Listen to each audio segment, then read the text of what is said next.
Good morning. How is everybody? Today is Thursday, April 30th, the last day of April. It's also the 150th day of school. So we are moving along. Okay, let's start. Take out your daily language review and let's correct that.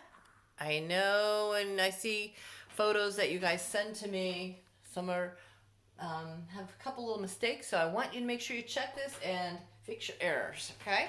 Just like we would be doing if we were in my classroom at school. Okay, the first one is complete the analogy. What's the connection? Fiction is to untrue. So I think about that. Fiction I know is fake, it's not true. So nonfiction I know is true or real. Something like that you need to put. Right? I have a Q that looks like this, and it's a capital. I have a T that looks like this, and that's a lowercase. So those are easy.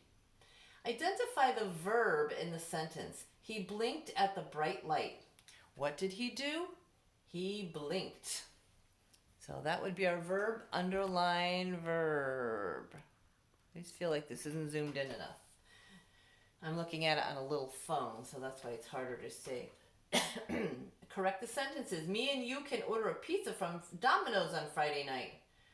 We never say me and you. We would say you and I with a capital Y. So you and I can order a pizza from Domino's. That's a proper noun. It's the name of a pizza place. So we have to capitalize the D. On Friday, proper noun, name of the day of the week, capitalize the F.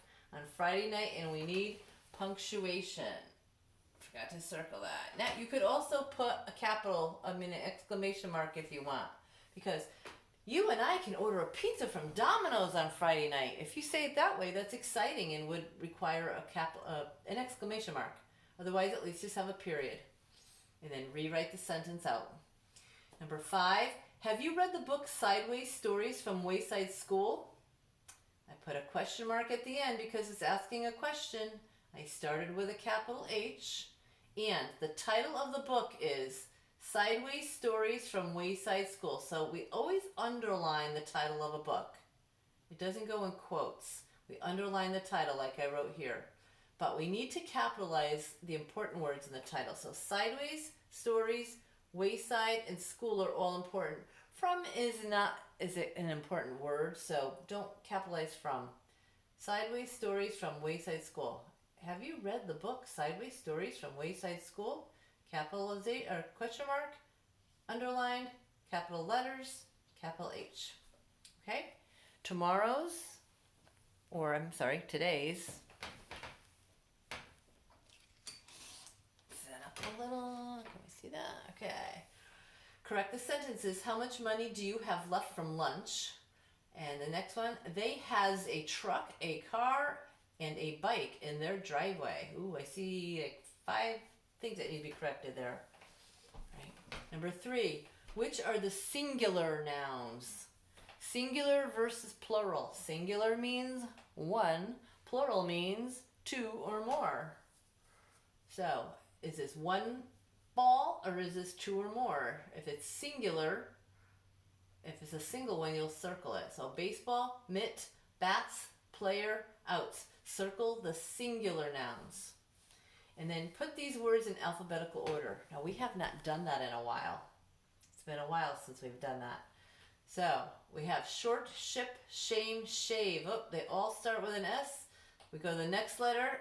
They all have an H. We go to the next letter. I see an O. So I'm going to underline that O. Let's review how we do this. After the H, I have an I have an A, and I have an A. So now we look at those. What comes first in the alphabet? We know that A comes first, but oh, look it. There's 2 A. S-H-A, S-H-A. So go to the next letter, M and V. Ask yourself, which comes first in the alphabet, the M or the V? And that word would come first. So go through and put those in order. You might need some help with that. We haven't done this in a while. And then do balloon, baseball, bath, and bakery.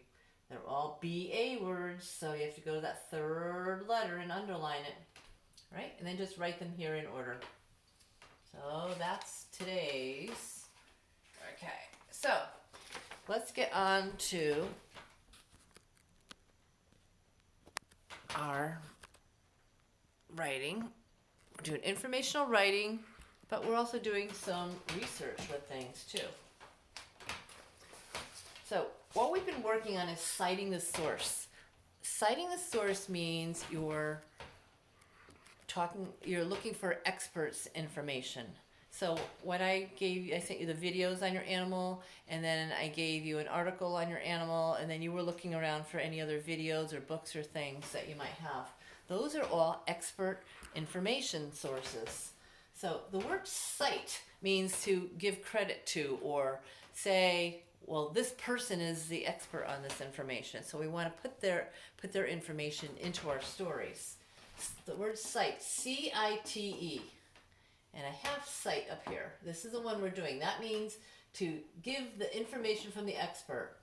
But you've also heard the word cite, S-I-G-H-T, and S-I-T-E. Those are two other ways to spell cite. Those are homophones. We did that on one of your DLR pages earlier this week. They all sound the same, but they mean different things. This cite has to do with your vision. I have sight that requires reader glasses. So we're talking about, or I set my sights on looking at something. So that's using your eyes. This cite, S-I-T-E, has to do with a place, like a campsite. If you go camping, you set your tent up on your campsite. Or that's the site of the Battle of Gettysburg down in Pennsylvania. So site means a place. We're using C-I-T-E. So I had you go through and cite your source. You made a list on one of your papers of the sources that you used. And then you had to take your paper. I had my monkey page. And you had to underline things and important information. And then I found something important that I had put a little asterisk here. And I wanted to use this in my paragraphs about monkeys. And this has to do with, it says that, I wrote out that fact on the back of my. Spider monkeys were thought to be extinct in Colombia, but some were found. Conservationists are hoping that the populations will not only be kept safe, but will increase in number, meaning they'll have more spider monkeys, says Julie Cunin of the World Conservation Society. Now that is not exactly what I read in here. I had to put that in my own words. You cannot copy. But this is some important information, and Julie's a professional. She's an expert, and she works for the World Conservation Society. There's also the Wildlife Conservation Society, which is quoted in here. So you're going to be using some of your information, your expert information, in your story. You have to figure out, is it about their body, is it about their habitat, or an interesting fact? And that would be interesting fact. So when I get to my interesting fact paragraph, I'm going to put that part that I read to you that I wrote on the back of my graphic organizer, right? So I may already have 3 interesting facts, and you all do, but a good writer will put more than 3. I don't want you to say, oh, I got 3 and I'm done. Make it a really interesting piece that you can be proud of. You guys did a great job on that activity piece that we did last week, 2 weeks ago.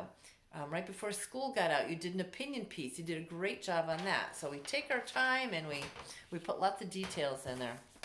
What I wanted to do is share with you one of our classmates is doing lions, and they found information that they cited the source, but it was about the lion's body. And so because that's the first paragraph, the first informational paragraph, they had to include that in there. And I want to read this to you because this is a great piece. Lions. When circuses were popular, there were many different kinds of animal performers. One such animal was a lion. I will tell you all about their body, where they live naturally, or their habitat, and interesting facts. So 1, 2, 3 things. Some of you need to go back to your introductory paragraph, and you need to make sure you say something about those 3 areas that you're going to talk about. So now this is it's paragraph 2. I don't think you can see that. It's paragraph 2, but it's his first paragraph, body paragraph. Because if you look at your graphic organizer, it says body paragraph 1, body paragraph 2, body paragraph 3. So it's body paragraph 1, talking about the body. African lions are 6 to 9 feet long from head to tail, and they weigh up to 418 pounds, according to the World Wildlife Federation. There is where this person has cited the source. So they found this in the article that I sent, and they had underlined it, they highlighted it, and they included it in their first paragraph. Their tails can be 2 to 3 feet long, according to the Smithsonian National Zoo. There's another site. This is the expert. Lions from Asia are smaller than African lions. Adult lions have manes, that's the hairy part that hangs down on the back, but not all of them. For example, Zavo lions do not have manes. Females are much leaner than males. They weigh half of what males weigh. So I also like this word here, leaner. This is like a good vocabulary word. If you don't know what that means, you can read the sentence, go back and read it, and then keep reading, and it gives us information to figure that out. Females are much leaner than the males. Then it tells me that they weigh half of what the males do. So I know, a female's half the size of a male. So leaner must be smaller, not as big. So this is a great example of the first paragraph. It's a great example of citing the source. You might not cite your source until you get down to interesting facts. That's what mine is going to be. When I use my information about finding monkeys in Colombia, I'm not going to cite my source until my third paragraph. So what you're going to do today, you're going to check over your introductory paragraph, make sure you have those 3 areas listed in there. And for today and tomorrow, I'm giving you a 2-day assignment. You're going to write your first body paragraph and your second body paragraph. So you're doing your introductory, the paragraph about their body, and the paragraph about their habitat. All right? This is repetitive what we've been doing, so I want to give you some independence and see what you can do.